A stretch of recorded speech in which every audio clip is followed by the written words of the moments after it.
صلوا على رسول الله. يا قبائل اليمن، اللي يسمعني واللي ما يسمعني، أنا نكف كرامة، وخرجت أنا لا مدعوم ولا عندي مال، لا من حكومات ولا من قبائل، ولبيتوني بيض الله ويجي القريب والبعيد منكم. والأوراق الذي تكتب ما هي منظمات تعملها، ما هي بإرادتي. واليوم أنا رافض كل ورقة وكل مصادقة. احنا في موقف قبلي، والله لا عندي دعم. واليوم كل قبيلة تجهز عدتها وعتادها وغرمها من بيوتها القبيلة حسرة، ووعدنا بعد الظهر للتقدم العسكري.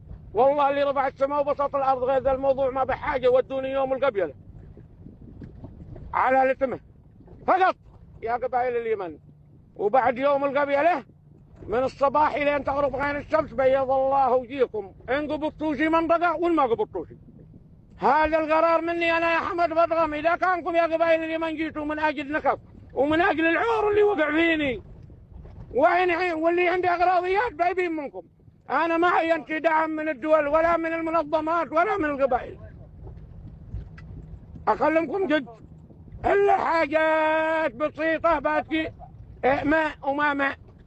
القبيلة تقوم تفرق أغرام في ذا الليل، أولهم ادهم، وهذا تبدأ بقيل هذا من القبائل الأخرى، وتوكلنا على الله.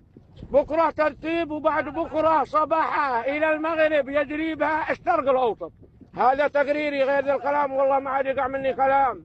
شوفوا الكلام ده القاطع، أنا ما تجاوزته، أعطيته احترام ولا جاني شيء من قبائل اليمن. أنا عارف من أين جاي الأمور ده، لكن أنا ما عينت شمال بالحرب الواضح.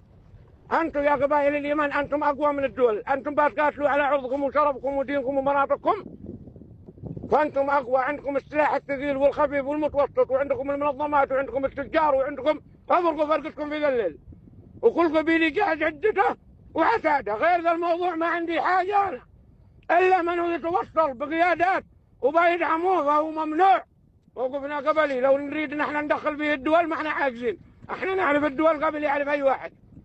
السلام عليكم ورحمة الله وبركاته. أخوكم محمد بن راشد بن بطقم الحزمي.